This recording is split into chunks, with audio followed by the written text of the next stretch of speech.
Now I will try to recall from the Vinaya books those disciples of the Buddha who were helped by the Buddha to enlightenment.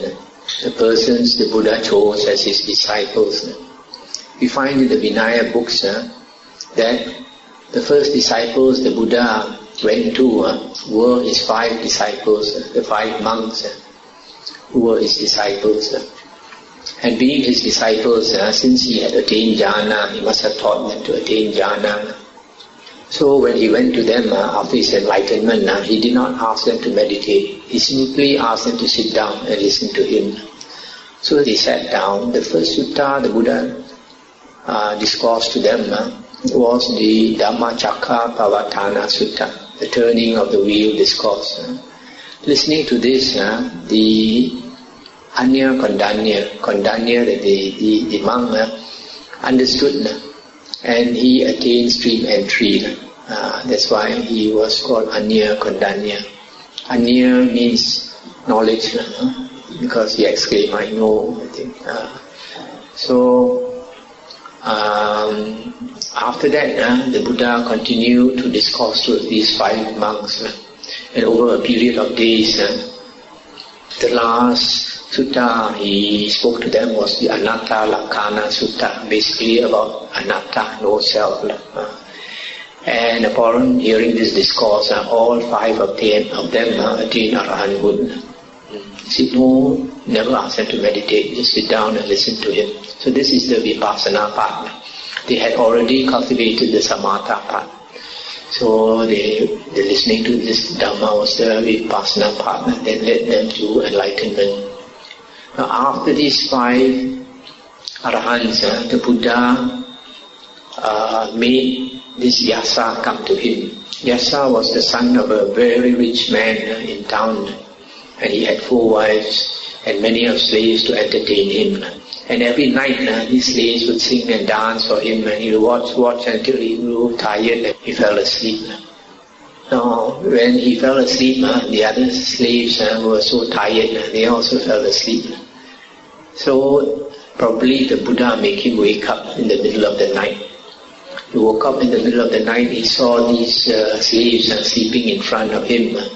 When they dance for him, they are half naked and all that, very beautiful and all that. But when they fell asleep, their bodies were quite exposed and all that. And then he must have been ascetic in the past life who contemplated corpses.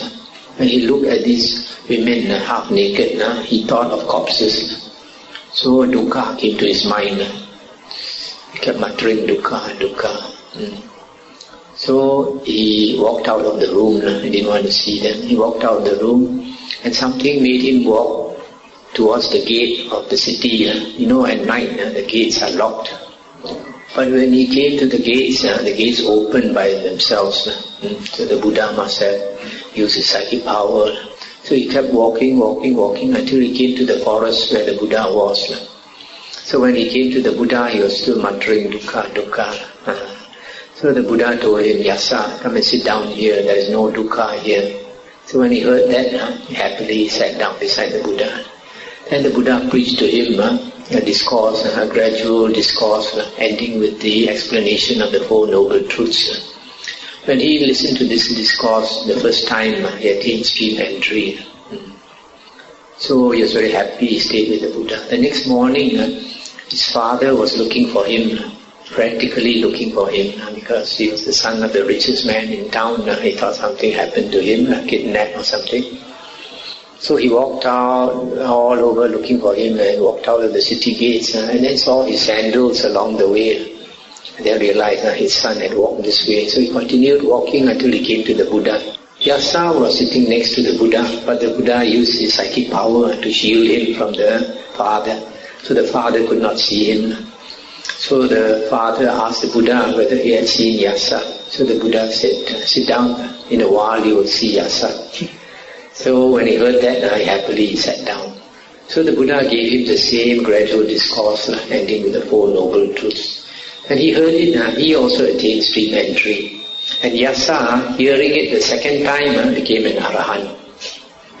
Then Yasa's friends, 54 of them could have been his fellow ascetics in the previous life.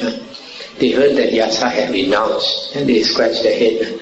The son of the richest man in town becoming a monk, surely his teacher must be somebody special. So they went to see him and the Buddha. In the same way, the Buddha preached to them. One by one they attained arahanthood.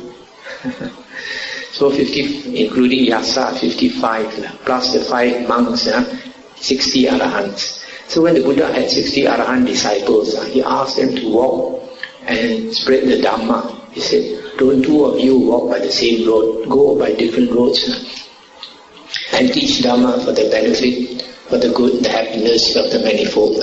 So they went. Then after that the Buddha contemplated whom should he go and teach. Then he found there was a group of ascetics living by the banks of the river. They were called Jatilas, matted hair ascetics. They kept their hair very long, pauchang. And then they worshipped the fire. And they had this wrong view that they could cleanse their sins by bathing in the river 3 times, putting the whole body immersed in the water of the river 3 times in the morning and 3 times in the evening. So, despite their wrong views, the Buddha went to them and stayed with them for several weeks. And over these weeks, the Buddha showed psychic power, great psychic power to them. They were so impressed that they all shaved off their hair and became his disciples. So when they became his disciples, he preached to them one sutta called the Fire Discourse. He knew because they like to worship the fire, they like to hear about fire. So the Buddha said the whole world is on fire. The eyes are on fire, the ears are on fire, the nose is on fire, the tongue, the body, the mind is on fire. What fire? The fire of greed, hatred and delusion. And then slowly from here the Buddha talked about no self. And just listening to one sutta, 1,000 of them became arahants. You see? So after that, the Buddha brought them to Rajagaha, the city of Rajagaha. Because before the Buddha was enlightened, he had passed through Rajagaha. And King Bimbisara was very impressed with him and asked him to stay there. But he refused because he was searching for enlightenment. So King Bimbisara made him promise that if ever he became enlightened, that he should come back and teach them. That's why the Buddha came back. So when King Bimbisara saw the Buddha and the 1,000 arahants, he was very impressed and he called out all his people of Rajagaha to come and see the arahants, and he threw a big dana for them, lunch for them. Then after the meal, the Buddha as usual gave a talk, and the Buddha gave a gradual discourse ending with the 4 noble truths. And according to the Vinaya books, 120,000 people attended, came to listen to the Buddha, and all of them attained stream entry. You see? Can you believe that all of them meditated? They are ordinary people. So that is the way to attain stream entry, by listening to the right discourse. The discourse concerning the 4 noble truths, the 5 aggregates, dependent origination, the 6 senses, etc. In other words, the earlier suttas of the Buddha. So from here, you can see these are the arahants mentioned in the Vinaya books. And then 2 more. Who are the 2 more? Sariputta and Moggallana. Sariputta and Moggallana were disciples of an external sect teacher. And then they were good friends, very good friends. So one day Sariputta, I think he was on alms ground walking on Pindapat. And then he saw Venerable Asaji. Venerable Asaji is one of the earliest 5 arahants. So when he saw Venerable Asaji, he was very impressed. Venerable Asaji looked very serene, and there was a certain brightness around him. So he came to Venerable Asaji and asked him, who is your teacher?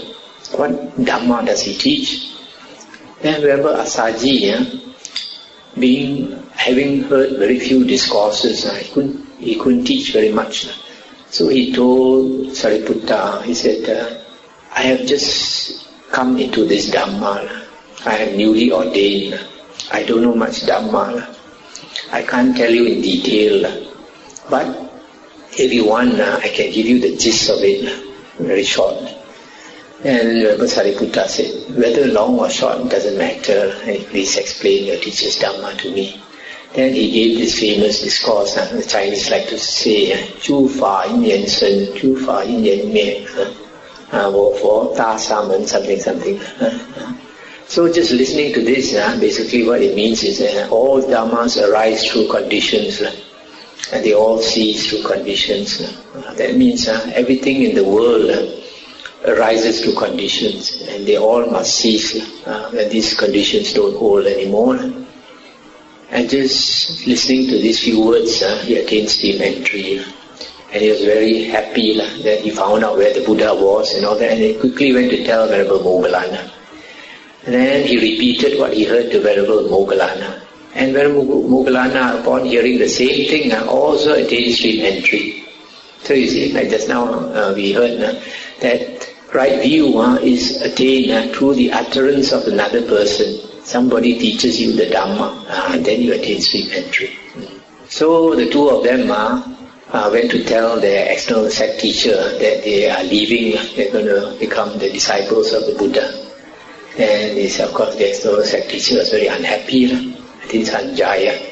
So they went to become the Buddha's disciples. After they had become the Buddha's disciples, the Buddha taught them the meditation, taught them the Dhamma. This Moggallana, he made a lot of effort in his meditation. In fact, both of them also made effort and attained the 4 jhanas. But it is mentioned in the Vinaya books that Venerable Moggallana, he didn't sleep. 7 days he didn't sleep. So because he didn't sleep, there was one time that he was nodding his head. In the middle of the night, he must be very exhausted, nodding his head, trying to fight sleep. Imagine, can you try to fight sleep for 7 nights? So he was nodding his head, and the Buddha used his psychic power and came to him and told him, be mindful, don't keep nodding your head. Then suddenly he realized that the Buddha must be watching him like watching TV like that. So he, of course, dare not become sleepy. So he put even more effort. Within 7 days he became an Arahant. And then Venerable Sariputta, he also attained the 4 jhanas. So because he was so eager to serve the teacher, one day he was fanning the Buddha on a hot afternoon to serve the teacher. So he was standing beside the Buddha, fanning the Buddha. And the Buddha was talking to an external sect ascetic. So while the Buddha was talking to this external sect ascetic, Venerable Sariputta was listening to the Dhamma and reflecting on it. Then when he reflected on it, he understood, and then he became an Arahant. So from here, Venerable Sariputta, because of listening to the Dhamma, he attained enlightenment. He is called liberated by wisdom. But Venerable Moggallana, because he attained enlightenment through meditation and reflecting when he came out of jhana, he is called enlightened by mind or liberated by mind. Liberated 2 ways. 2 ways means by mind and by wisdom. So it doesn't mean a person liberated by wisdom does not have jhana, like some of the later books, the commentaries like to believe. Burmese monks like to believe these commentaries, let's say this kind of thing. But according to the suttas, Venerable Sariputta had attained all the 8 jhanas. So as the Buddha says, all the Arahants and Anagamins must have 4 jhanas before they can become Anagamin or Arahant. So from here you can see all these cases, how important it is to listen to the Dhamma to attain stream entry. And after you have attained stream entry, the suttas say there are 5 conditions that are helpful for you to become an Arahant. First one is Sila. Second one is Dhamma Savana, listening to the Dhamma. Third one is Dhamma Sakacha, discussion of the Dhamma. Sometimes when you listen to the Dhamma, you're not very clear. You discuss with other people who know so that you can understand better. And the fourth one is samatha. The fifth is vipassana. So you see from here, the way to liberation are these five things. Sila, listening to the Dhamma, discussion of the Dhamma, samatha, meditation, and vipassana, contemplation. Just now I mentioned to you the five occasions when a person becomes an Arahant, liberated. The first four, listening to the Dhamma, teaching the Dhamma, reflecting on the Dhamma, repeating the Dhamma. These four actually is concerned with vipassana. This is vipassana. Not the type of vipassana meditation that nowadays people learn. Because the type of vipassana meditation that you learn nowadays is based on the Visuddhi Magga, the 16 jhanas, which was created very, very much later. And the recent vipassana meditation was started with Mahasi Sayadaw, who created this Mahasi method of meditation 30 years ago, and then followed by Goenka and the rest. So all this is new invention. 50 years ago or 100 years ago, you talk to people about vipassana meditation, nobody knows. So things that are new, don't believe so easily. You go back to the original words of the Buddha. Always remember, the Buddha says, in the future when he is no more around, take the suttas as your teacher.